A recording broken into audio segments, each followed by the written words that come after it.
Hello दोस्तों, कैसे हैं आप सब लोग। क्रैक्स माइंड के यूट्यूब चैनल पर आप सभी का स्वागत है।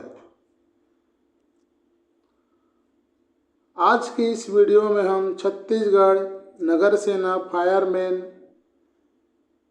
भर्ती परीक्षा 2026 की तैयारी के लिए सबसे महत्वपूर्ण प्रश्नों और उन्हें याद करने की ट्रिक्स पर चर्चा करेंगे, सरल व्याख्या सहित। इस परीक्षा में 100 प्रश्न पूछे जाएंगे और सबसे अच्छी बात यह है कि इसमें माइनस मार्किंग नहीं है। चलिए वीडियो को देर न करते हुए वीडियो को शुरू करते हैं। चैनल पर नए आए हैं, चैनल को सब्सक्राइब कीजिए, लाइक कीजिए, बेल आइकन को प्रेस कीजिए ताकि आपको नई नई जानकारी मिलती रहे। चलिए वीडियो शुरू करते हैं।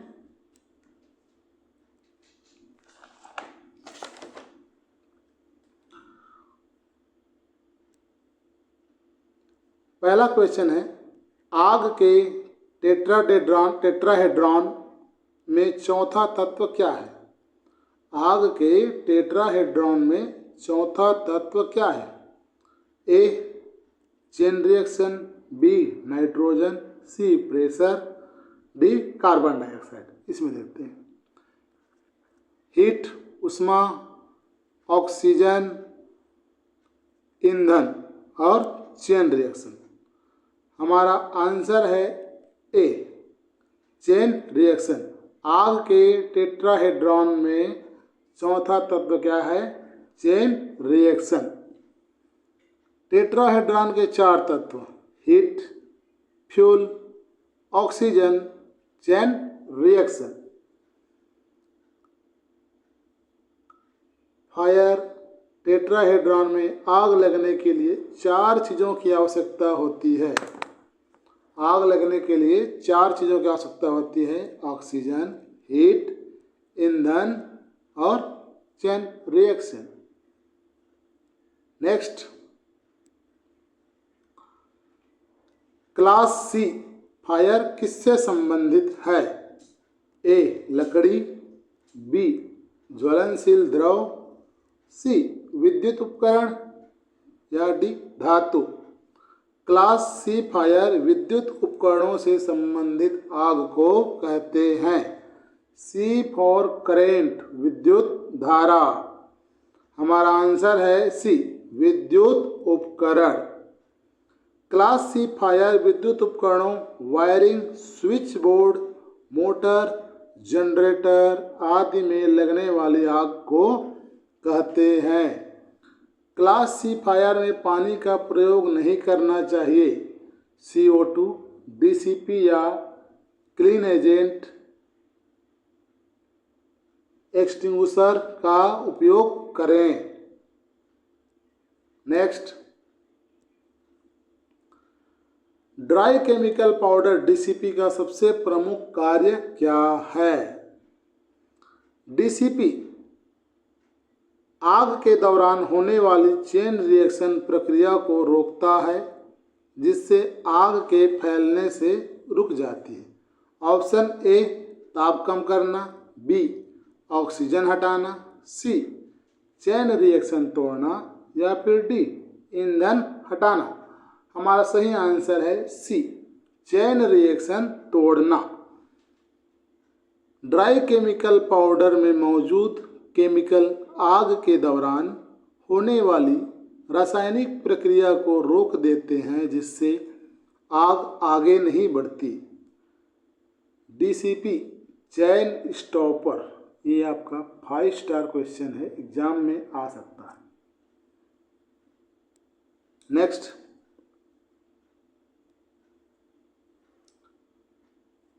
बैक ड्राफ्ट कब होता है। ऑप्शन ए अधिक ऑक्सीजन होने पर, बी खुले स्थान पर आग होने पर, सी बंद कमरे में कम ऑक्सीजन और अधिक ताप होने पर, या फिर डी बारिश के समय। हमारा सही आंसर है सी बंद कमरे में कम ऑक्सीजन और अधिक ताप होने पर। बैकड्राफ्ट आमतौर पर भवनों में आग लगने की घटनाओं में जान माल की भारी हानि का कारण बनता है, इसलिए दरवाज़ा खिड़की अचानक नहीं खोलना चाहिए। बंद कमरा, धुआं, अचानक हवा, बैकड्राफ्ट बूम।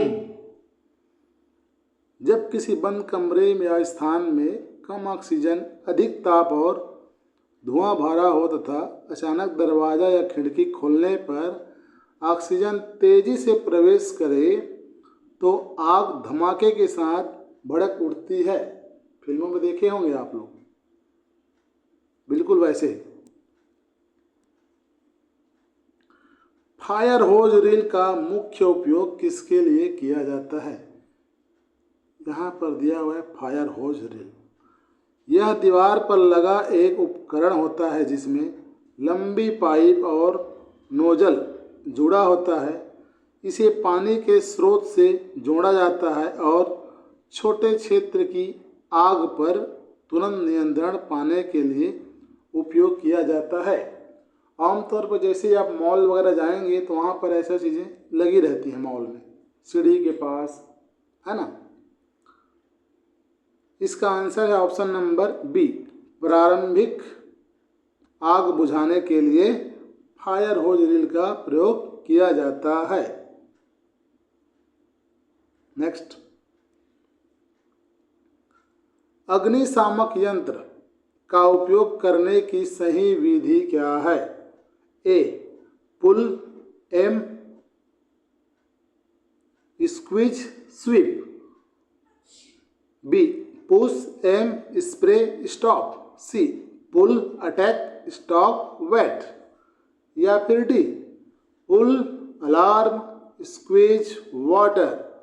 सही उत्तर है ए, पुल, पिन को खींचें, एम, नोजल को आग की जड़ की ओर करें, सी, स्क्वीज, हैंडल को दबाएं, एस, स्वीप, आग की जड़ों पर दाएं से बाएं स्वीप करें। ऑप्शन नंबर ए हमारा राइट आंसर।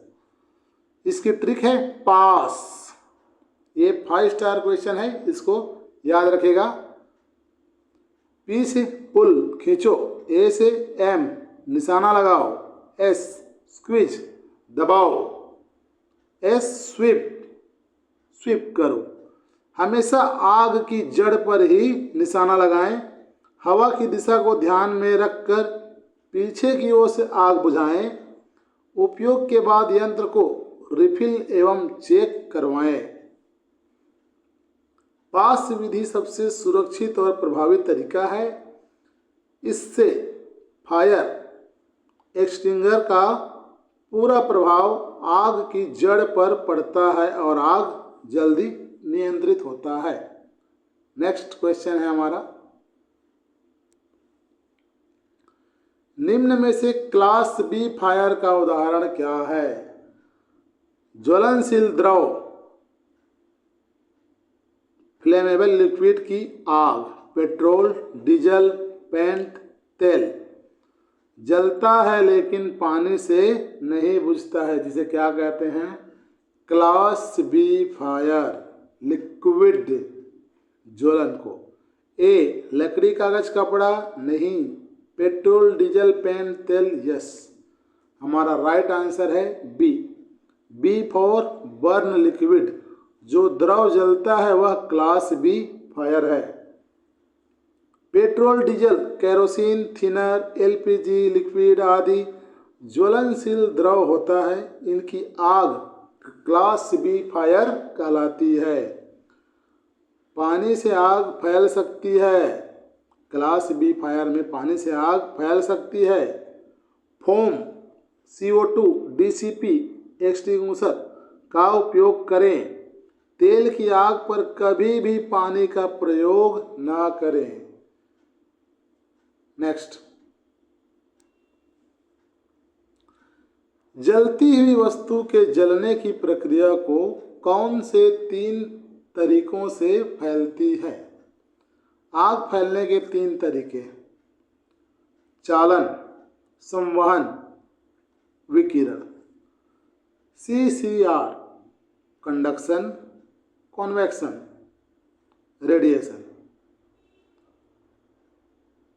हमारा आंसर नंबर बी, चालन, संवहन, विकिरण।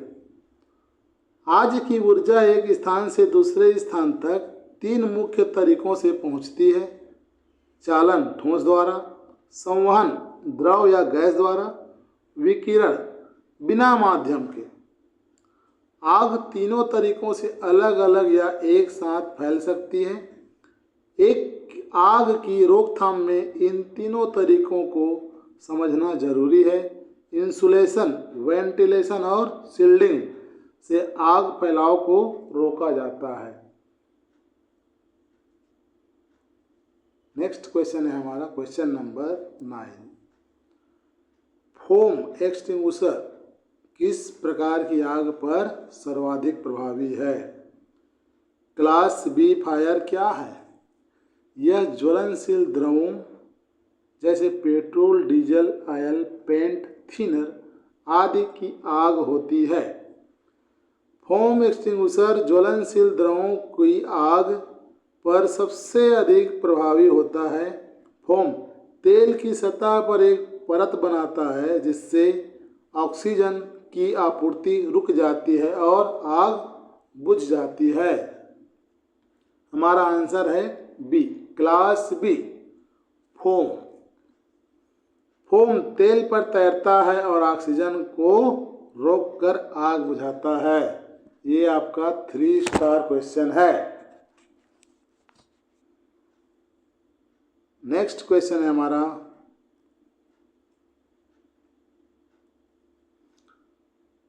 फ्लैश ओवर क्या है? जब आग इतनी गर्मी पैदा करती है कि पूरे कमरे की सभी सतहें, दीवार, छत और फर्नीचर एक साथ जल उठे, आग अचानक पूरे कमरे में फैल जाए, उसे फ्लैश ओवर कहते हैं। शुरुआती आग, चित्र में देखिए, गर्मी और धुआं बढ़ना, फ्लैश ओवर, फिल्मों में दिखाया जाता है ऐसे, है। हमारा आंसर है ए, आग का पूरी जगह अचानक फैल जाना फ्लैश ओवर कहलाता है। फ्लैश ओवर 500 अंश सेंटीग्रेड से 600 अंश सेंटीग्रेड तापमान पर हो सकता है। यह स्थिति बहुत तेजी से होती है। कुछ सेकंड में पूरी जगह आग की चपेट में आ सकती है। फ्लैश अचानक, ओवर पूरा। नेक्स्ट क्वेश्चन है हमारा question number 11। Class D fire किससे संबंधित है? अभी तक हमने पढ़ा है क्लास सी, क्लास बी, अब हम पढ़ रहे हैं क्लास डी। ऑप्शन ए है लकड़ी, बी है विद्युत उपकरण, सी है ज्वलनशील धातुएं या फिर डी तेल। फायर के प्रकार। क्लास ए, ध्यान से इस टॉपिक को समझिएगा, यह आपके एग्जाम में बहुत ही महत्वपूर्ण एमसीक्यू सीरीज है। ये बहुत मदद करेगी आप लोगों को। क्लास ए, ठोस पदार्थ सामान्य ज्वलनशील जैसे लकड़ी, कागज, कपड़ा, प्लास्टिक आदि, ये क्लास ए आग की पहचान है। क्लास बी फायर, ज्वलनशील द्रव, पेट्रोल, डीजल, तेल, पेंट आदि। क्लास सी फायर, विद्युत आग जैसे बिजली के उपकरण, तार, switch, machine. Class D fire, ज्वलनशील धातुएं, मैग्नीशियम, सोडियम, पोटेशियम, टाइटेनियम आदि। D dangerous metal. Class D fire को याद रखने का है, ट्रिक है, डी डेंजरस मेटल्स याद रखें। क्लास डी में आती हैं खतरनाक धातुएं, magnesium, sodium, potassium. Class D की आग को पानी, फोम या कार्बन डाइऑक्साइड से नहीं बुझाया जा सकता।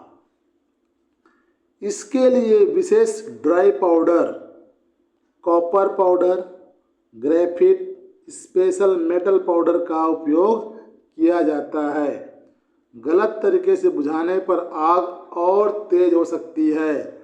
हमारा राइट आंसर है सी, ज्वलनशील धातुएं क्लास डी फायर से संबंध रखती है। नेक्स्ट क्वेश्चन है हमारा क्वेश्चन नंबर 12। जिन्होंने अभी तक हमारे क्रैक्स माइंड चैनल को लाइक और सब्सक्राइब नहीं किया है, लाइक और सब्सक्राइब कीजिए। अग्निशमन में SCBA का पूरा नाम क्या है? ये आपका मोस्ट इम्पॉर्टेंट 5 स्टार क्वेश्चन है। इसे दिमाग में बिठा लीजिए अच्छी तरीके से, ये हो सकता है आपके एग्जाम में आ जाए हूबहू ऐसी। A, self content breathing apparatus। B, safety controlled breathing appliance.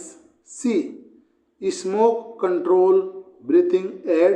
या D, standard cylinder breathing apparatus. SCBA self content breathing apparatus इसका नाम है। एक स्वनियंत्रित श्वसन उपकरण है जो धुएं, गैस, ऑक्सीजन की कमी वाली जगह पर सुरक्षित सांस लेने में मदद करती है। SCBA के प्रमुख भाग हैं cylinder, regulator, face mask, harness, pressure gauge.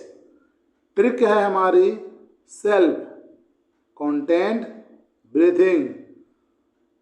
SCBA एक सेल्फ कॉन्टेंट उपकरण है जो आग को खुद हवा देता है। नेक्स्ट क्वेश्चन है हमारा क्वेश्चन नंबर 13। फायर एक्सटिंग्विशर का पास मेथड क्या है? अग्निशामक यंत्र का सही उपयोग करें। पास मेथड PASS। P से पुल, A से M, S से स्क्वीज, S से sweep. Answer number A. Next question है हमारा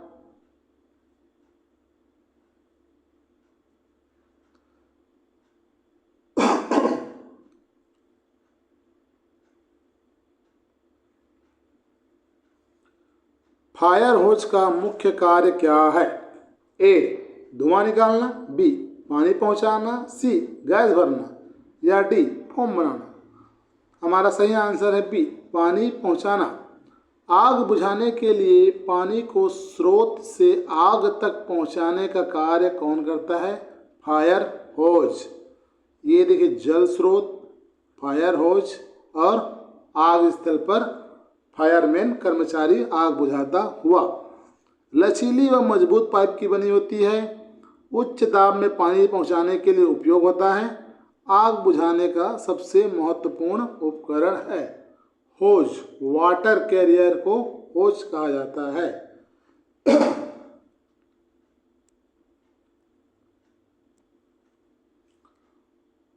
क्वेश्चन नंबर 15।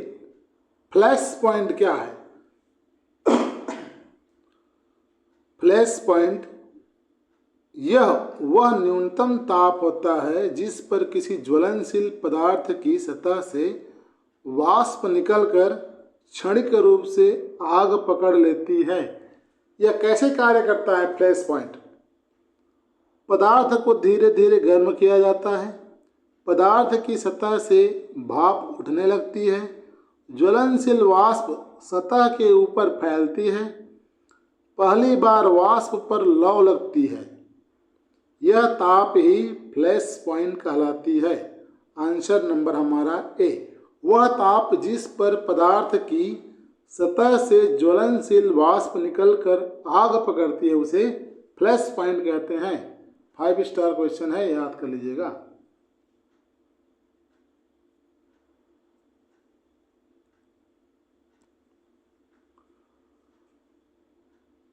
फायर प्रिवेंशन का सबसे प्रभावी तरीका कौन सा है?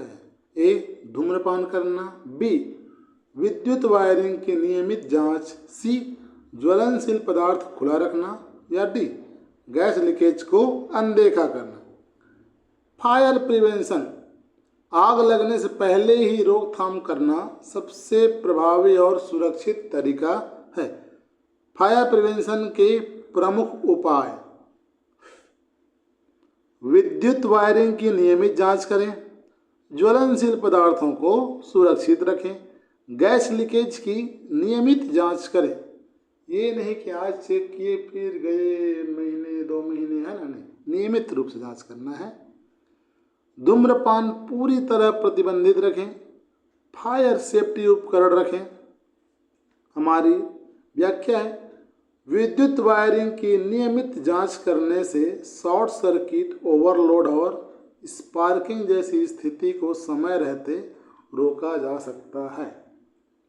प्रिवेंशन एक्सटिंग्विशिंग, याद रखें, प्रिवेंशन यानी रोकथाम, आग को लगने से पहले ही रोकना सबसे प्रभावी होता है। अगला क्वेश्चन है हमारा क्वेश्चन नंबर 17, अंक गणित से है। संख्या प्रणाली 0.125 का भिन्न रूप क्या है? ए 1/4, बी 1/8, सी 1/16 या डी 1/2। यहाँ आंसर समझाया हुआ है, ध्यान से देखिएगा। 0.125, दशमलव के नीचे 1 लगाएंगे, फिर जितनी भी संख्या इधर रहेगी वहाँ पर हम लोग क्या लगाएंगे? 0 0 0। फिर इधर गुणा करेंगे, 125 से 1000 को कटाएंगे तो कितनी बार जाएगा? ये एक बार में जाएगा। 125 एकम 125, 125 अट्ठे 1000। तो हमारा आंसर क्या आ जाएगा? 1/8 हमारा राइट आंसर है, बी। याद रखें 125 बराबर 1/8 होता है। ये आपके हर टीचिंग एग्जाम में आ सकता है। नेक्स्ट, महत्तम समापवर्तक HCF 24 और 36 का HCF क्या है? A 6, B 8, C 12, D 18। ऐसी कौन सी संख्या है जो दोनों को काट दे? यहाँ पर हल बताया गया है, ये भाग विधि से, गुणनफल विधि से। 24 और 36 का गुणनफल है 2 × 2 × 2 × 2 × 3, टोटल आता है 12। इसका महत्तम समापवर्तक आया है 12। तो हमारा राइट आंसर क्या हो जाएगा? आंसर नंबर सी। HCF सबसे बड़ा समान भाजक। याद रखें, जो संख्या दोनों को बिना शेष भाग दे उनमें सबसे बड़ी संख्या HCF होती है, महत्तम समापवर्तक होती है। HCF सदैव छोटी या बराबर संख्या से अधिक नहीं हो सकती। नेक्स्ट क्वेश्चन है हमारा क्वेश्चन नंबर 19, लघुत्तम समापवर्त 12 और 18 का LCM बताना है हमको। 24 है, 30 है, 36 है या 48 है। 12 और 18 का गुणज निकालेंगे, कितनी बार में जाता है? इसका ये 36 पे जा रहा है, हमारा राइट आंसर है सी 36। 12 और 18 का सबसे छोटा सामान्य गुणज 36 है, जो दोनों से बिना शेष भाग के विभाजित होता है। याद रखें 12 × 18 216, HCF 12 18 बराबर 6। LCM है 216 भागित HCF कितना है? 6। दोनों का अगर गुणन भाग करेंगे तो कितना आएगा हमारा answer? 36। Answer number C. Next question है हमारा भिन्न 3/5 धन 2/5 बराबर क्वेश्चन मार्क। ऑप्शन है हमारा 1, बी का है 5/10, सी 4/5 या फिर डी 6/5। जब हर समान हो तो केवल अंशों को जोड़ें और हर को वही रहने दें। यहाँ पर हर बिल्कुल समान है, 5 यहाँ पर भी, 5 यहाँ पर भी। तो 3 और 2 को हम लोग प्लस करेंगे तो कितना आएगा, ये 5/5, क्योंकि हर क्या है, समान है, 5 इसमें भी है, 5 उसमें भी है। तो हम अंश को ऐड करेंगे, 3 धन 2 तो कितना आ जाएगा, 5, 5/5। अगर दोनों को हम लोग कट करेंगे, भाग करेंगे, तो 5 एक कम 5 कितने में जा रहा है, 1 पे जा रहा है। तो हमारा राइट आंसर क्या हो जाएगा, ए, 1। ट्रिक देख लीजिए, हर समान केवल अंश जोड़े जाते हैं, हर समान हो तो केवल अंश जोड़ें, हर को वही रखें। नेक्स्ट क्वेश्चन है हमारा क्वेश्चन नंबर 21, सरलीकरण बोर्ड मास 25 गुणित 8 भागित 5 बराबर क्या होगा, ए 35 होगा, या बी 40 होगा, या सी 45, या फिर डी 50। सरलीकरण, सिंप्लीफिकेशन, गणितीय अभिव्यक्ति को सरल करना ही सरलीकरण कहलाता है। प्रश्न, 25 गुणित 8 भागित 5 बराबर क्या होगा।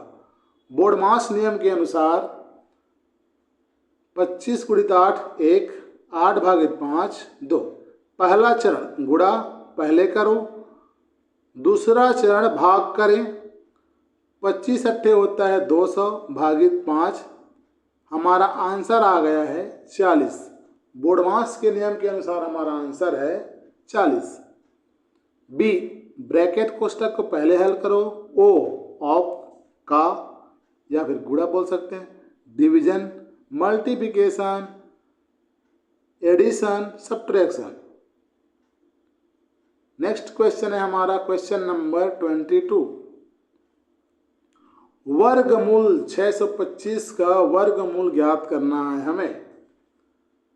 ए 15, बी 20, सी 25, डी 30।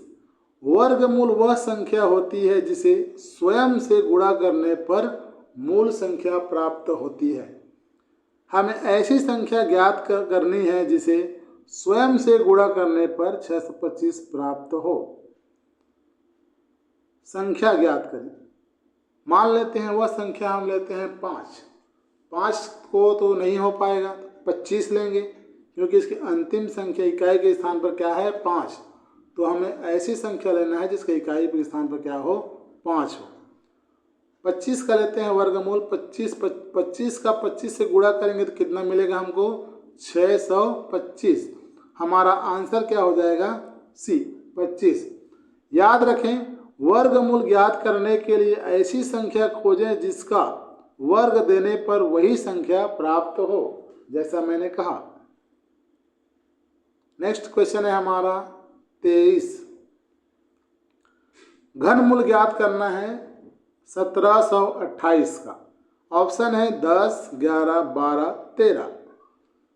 उसी प्रकार बनाना है हमें इसको भी। घनमूल वह संख्या होती है जिसे 3 बार स्वयं से गुणा करने पर मूल संख्या प्राप्त होती है। हमें ऐसी संख्याएं ज्ञात करनी है जिसे 3 बार गुणा करने पर 1728 प्राप्त हो। हम वह संख्या ले रहे हैं 12। 12 को हम 3 बार गुणा करेंगे तो हमें संख्या मिलेगी 1728। हमारा राइट आंसर है 12 सी। घनमूल ज्ञात करने के लिए ऐसी संख्या खोजें जिसका घन करने पर वही संख्या प्राप्त हो।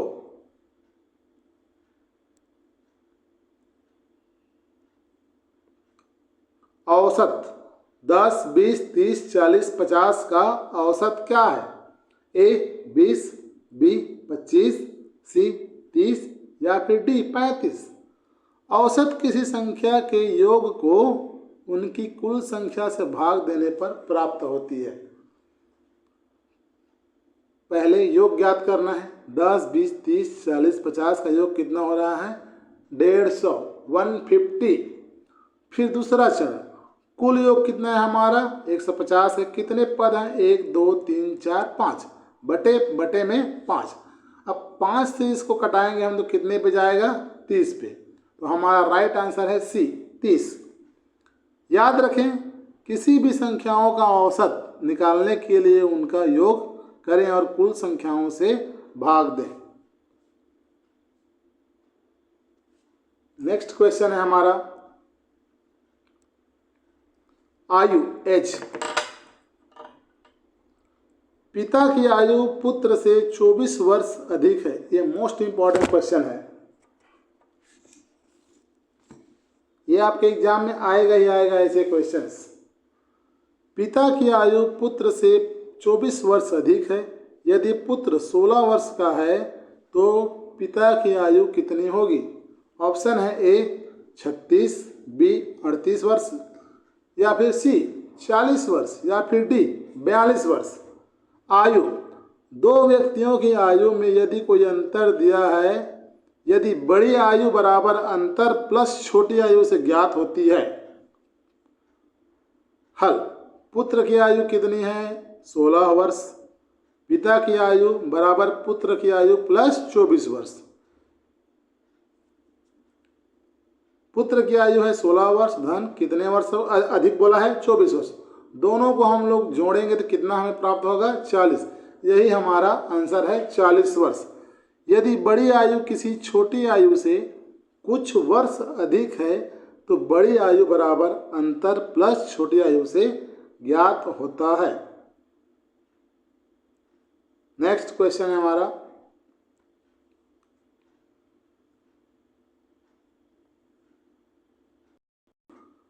अनुपात, रेशियो।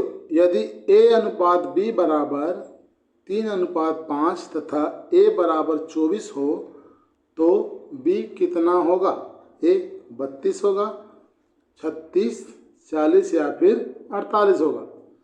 जब दो राशियों की तुलना की जाती है तो उसे अनुपात कहते हैं। ए अनुपात बी बराबर कितना है? क्वेश्चन में दिया है 3:5। ए का मान दिया है 24, बी का मान हमें ज्ञात करना है। ए का मान बराबर 3 भाग ए का मान बटे ए के भागों की संख्या 24/3। 3 को 24 से कटाएंगे तो कितनी में जाएगा? 8 बार, 3 अट्ठे 24। तो बी के भाग बराबर 5 भाग, 1 भाग इंटू 5 बराबर 8 गुणित 5 बराबर 40। इसका राइट आंसर है ऑप्शन नंबर सी, 40। याद रखें, पहले एक भाग में निकालें, फिर बी को भागों से गुणा करें और बी के भाग और बी के मान का प्राप्त करें। व्याख्या दिया गया है। नेक्स्ट क्वेश्चन है हमारा लाभ हानि, प्रॉफिट लॉस। 800 की वस्तु को 920 में बेचा गया, लाभ प्रतिशत कितना है? मोस्ट इंपॉर्टेंट क्वेश्चन है, हर एग्जाम में आता है, जिसमें भी मैथ का सिलेबस हो। 10%, 12%, 15% या फिर 20%। क्रय मूल्य कितना है हमारा? 800 रुपये है। उसे बेचा किसने कितने में है? 920 रुपये में बेचा गया है। एसपी माइनस सीपी, एसपी विक्रय मूल्य है, सीपी क्रय मूल्य है। 920 में बेचा गया, 800 में खरीदा गया, कितने का प्रॉफिट हुआ? 120 रुपये का प्रॉफिट यहाँ पर हुआ। तो लाभ 120 हुआ, क्रय मूल्य कितना था? 800 इंटू में 100, 0.15 इंटू 100 बराबर 15%। इसका आंसर नंबर सी, 15% इसका आंसर है। याद रखने वाले कुछ सूत्र दिए हैं, ट्रिक दिए हैं, देख लीजिएगा, आपके एग्जाम के लिए उपयोगी है। नेक्स्ट क्वेश्चन है हमारा समय और कार्य, टाइम एंड वर्क। ये मोस्ट इंपॉर्टेंट आपका 5 स्टार क्वेश्चन है, इसको याद रखिएगा, ध्यान में बिठा लीजिएगा। ये आपको एग्जाम हॉल में 1 नंबर देकर जाएगा। ए कोई कार्य 12 दिन में करता है, वही कार्य बी 6 दिन में करता है। दोनों मिलकर कार्य कितने दिन में करेंगे? ए 3 दिन में, बी 4 दिन में, 5 दिन में या 6 दिन में। कि एक दिन की संयुक्त क्षमता 1/12 इंटू 1/6। 1 धन 2/12 हमारा आंसर है 3/12 को मल्टीप्लाई करेंगे तो कितना आएगा 1/4 कार्य प्रति दिवस। हमारा आंसर है बी। ए अकेले 12 दिन में करता है, बी 6 दिन में करता है। संयुक्त क्षमता 1/12 और 1/6, 3/12। राइट आंसर है हमारा सी। समानता। Question number 29। फायर, स्मोक, रैन क्लाउड से है, वाटर से है, फ्लड से है या थंडर से है। कारण परिणाम, फायर का संबंध किससे है, स्मोक से है, तो रैन का संबंध किससे होगा, क्लाउड से है। रैन का संबंध क्लाउड। आंसर नंबर ए। जिससे कुछ उत्पन्न हो वही उसका कारण होता है। नेक्स्ट क्वेश्चन है हमारा कोडिंग डिकोडिंग। यदि फायर बराबर GJSF तो होज बराबर क्या है। Option A IPTPF, IPTF, B IPTG या सी HPTF या फिर डी IOTF। F+1, हर अक्षर में एक जोड़ना है coding decoding. I+1, R+1, E+1, G। F के बाद क्या आता है, G आता है। I के बाद J, R के बाद S और E के बाद F आता है। होज, तो H के बाद क्या आएगा, I आएगा। O के बाद क्या आएगा, P आएगा। S के बाद क्या आएगा, T आएगा। E के बाद क्या आएगा, F आएगा। तो हमारा राइट आंसर है बी IPTG। ये कोडिंग डिकोडिंग का मोस्ट इंपॉर्टेंट क्वेश्चन है। नेक्स्ट क्वेश्चन है दिशा ज्ञान, डायरेक्शन। एक व्यक्ति पूर्व की ओर 10 मीटर चला, फिर दाएं मुड़ा और 5 मीटर चला। अब वह किस दिशा में है, उत्तर दिशा में है, दक्षिण दिशा में है, पश्चिम में है या पूरब में है। एक आदमी पूर्व की ओर 10 मीटर चला, ये पूर्व दिशा है, पूर्व की ओर कितने मीटर गया, 10 मीटर चला। उसके बाद 5 मीटर बाएं मुड़ा, 5 मीटर दाएं मुड़ा, दक्षिण की ओर चला। अंतिम दिशा क्या है, दक्षिण। उत्तर, दक्षिण, पूरब, पश्चिम, ऐसी है ना। तो किधर चला, दक्षिण की ओर। हमारा राइट आंसर है बी। पूर्व दायां दक्षिण, उत्तर दायां पूर्व।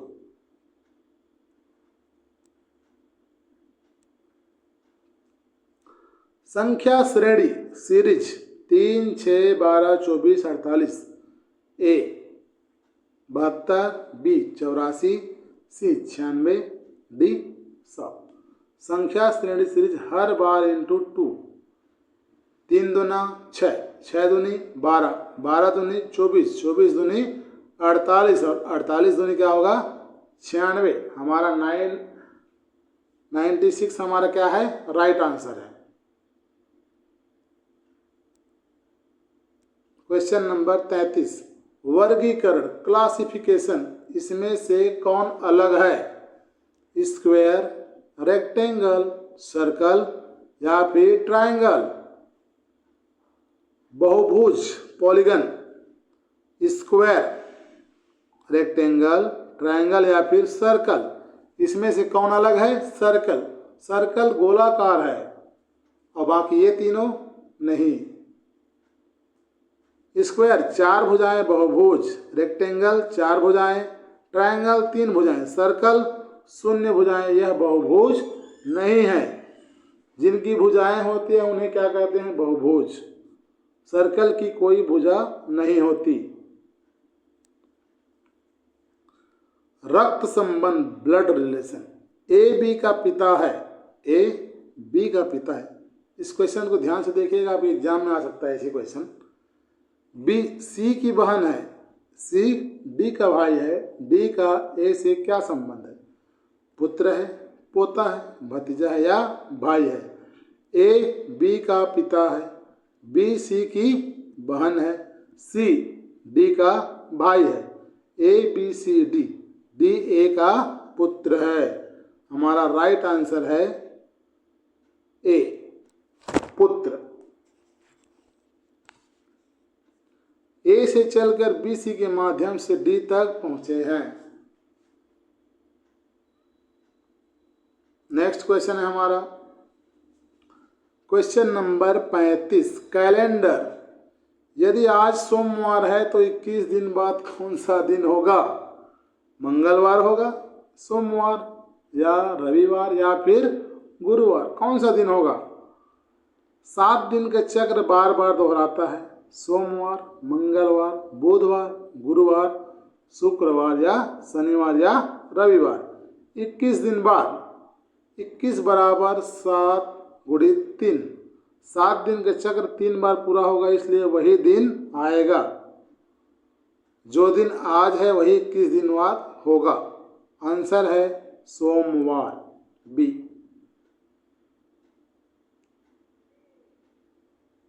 नेक्स्ट क्वेश्चन है हमारा 36। घड़ी, क्लॉक, 6 बजे घड़ी की दोनों सुइयों के बीच कोण कितना होगा? मोस्ट इंपॉर्टेंट क्वेश्चन है। 90 अंश का होगा, 120 अंश, 180 अंश, 125 अंश। इस क्वेश्चन का आंसर देने से पहले जितने भी लोग वीडियो में आए हैं, देख रहे हैं वीडियो को, चैनल को सब्सक्राइब कीजिए, लाइक कीजिए। नगर सेना फायरमैन भर्ती परीक्षा का MCQ सीरीज आपके एग्जाम के दिन सुबह तक चलेगा। पर डे एक एक वीडियो अपलोड की जाएगी, आपकी सहूलियत के हिसाब से देख लीजिएगा। चैनल को लाइक कीजिए, सब्सक्राइब कीजिए ताकि आप तक नोटिफिकेशन पहुंचे। देखिए अब क्वेश्चन का आंसर। 6 बजे मिनट की सुई 12 पर और घंटे की सुई 6 पर होती है।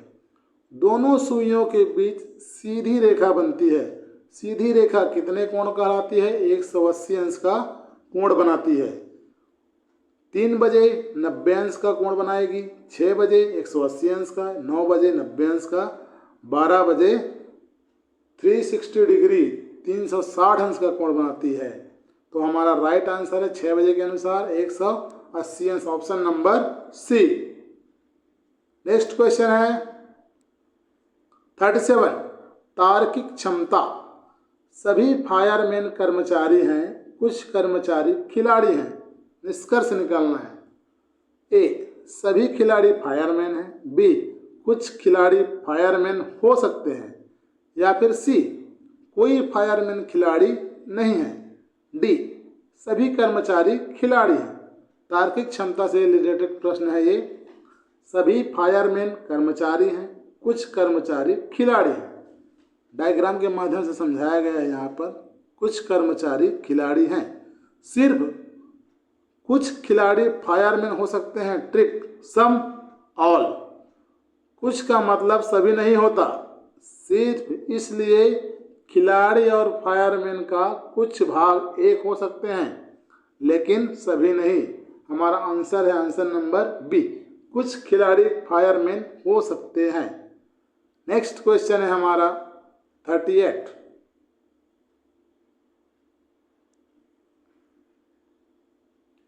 निर्णय क्षमता, डिसीजन मेकिंग। फायर स्टेशन पहुंचते ही सबसे पहले क्या करेंगे?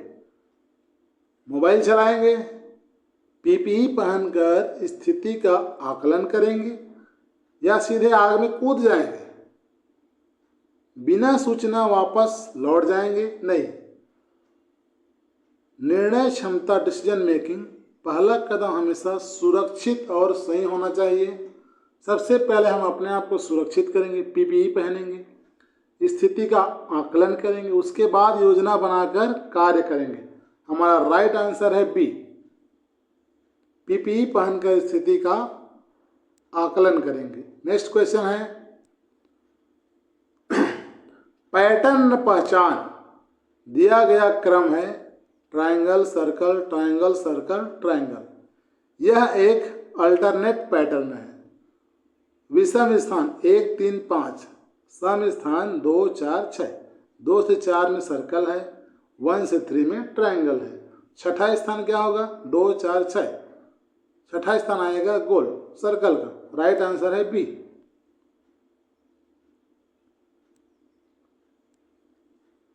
मानसिक योग्यता मेंटल एबिलिटी, यदि सभी ट्रक वाहन हैं और कुछ वाहन फायर वाहन हैं तो सही कथन कौन सा है?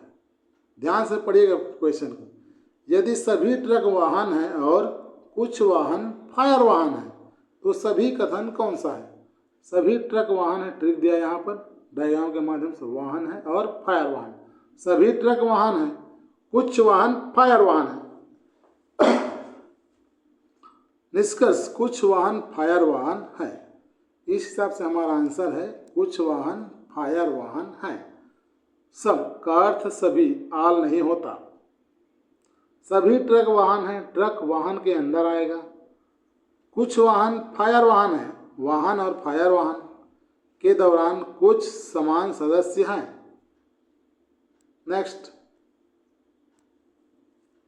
छत्तीसगढ़ का गठन किस तिथि को हुआ था? छत्तीसगढ़ का गठन 1 नवंबर 2000 को हुआ था। पूर्व में यह मध्य प्रदेश का हिस्सा था हमारा छत्तीसगढ़। रायपुर को राजधानी बनाया गया है। नया रायपुर, नई पहचान, नई संभावनाएं। 1 नवंबर 2000 को छत्तीसगढ़ राज्य बना, जिसके पहले मुख्यमंत्री थे श्री अजित प्रमोद कुमार जोगी।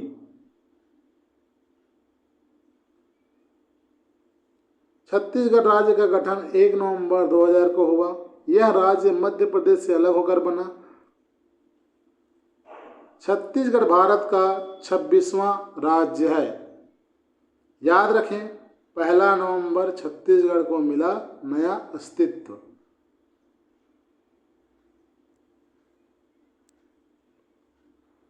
छत्तीसगढ़ का राजकीय पशु कौन सा है? छत्तीसगढ़ का राजकीय पशु है जंगली भैंसा, वाइल्ड बफेलो। जंगली भैंसा छत्तीसगढ़ के दलदली एवं घास के मैदान में पाया जाता है। यह विलुप्त प्रजाति में शामिल है। राज्य की जैव विविधता का महत्वपूर्ण हिस्सा है।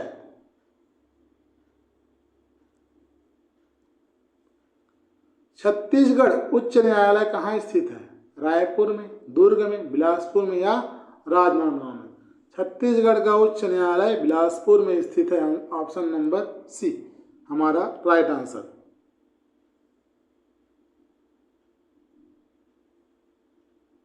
नेक्स्ट क्वेश्चन है, छत्तीसगढ़ का सबसे बड़ा जलप्रपात कौन सा है? छत्तीसगढ़ का सबसे बड़ा जलप्रपात है चित्रकोट जलप्रपात। चित्रकोट भारत का नियाग्रा कहते हैं।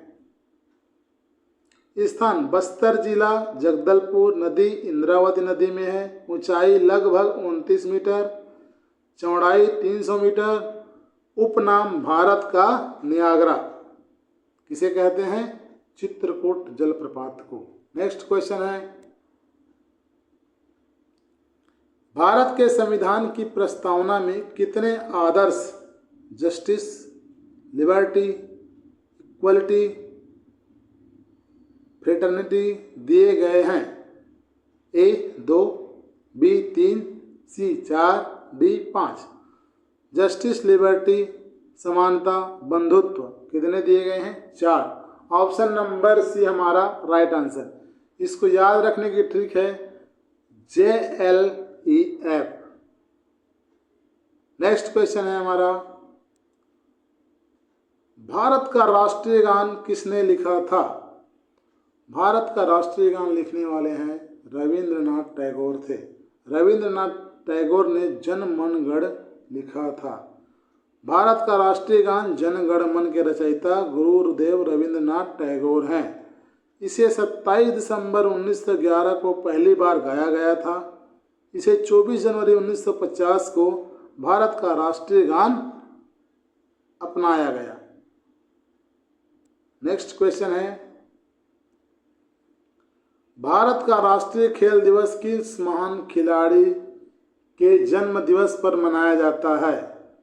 ध्यानचंद, मेजर ध्यानचंद। 29 अगस्त 1905। मेजर ध्यानचंद को हॉकी का जादूगर कहा जाता है। भारत का राष्ट्रीय खेल दिवस इन्हीं के नाम पर मनाया जाता है? मेजर ध्यानचंद।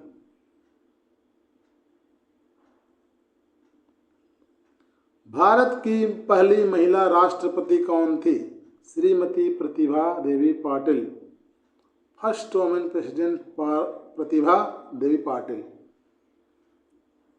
प्रतिभा पाटिल का भारत की पहली महिला राष्ट्रपति थी।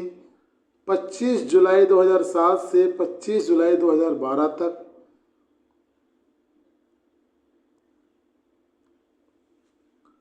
ऑपरेशन ग्रीन योजना किससे संबंधित है? किस क्षेत्र से संबंधित है? कृषि एवं बागवानी क्षेत्र से संबंधित है। ग्रीन हरियाली।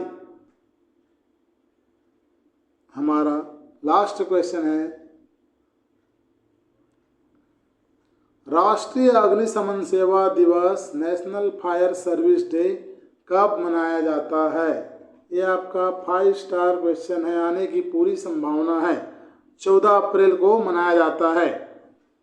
यह दिन अग्निशमन सेवाओं के योगदान, साहस और समर्पण को सम्मानित करने के लिए मनाया जाता है। अग्निशमन सेवा दिवस 14 अप्रैल। वीडियो पसंद आई होगी, लाइक कीजिए, चैनल को सब्सक्राइब कीजिए और अपने दोस्तों के साथ शेयर कीजिए। अगली वीडियो में कल फिर मिलेंगे, तब तक के लिए बाय।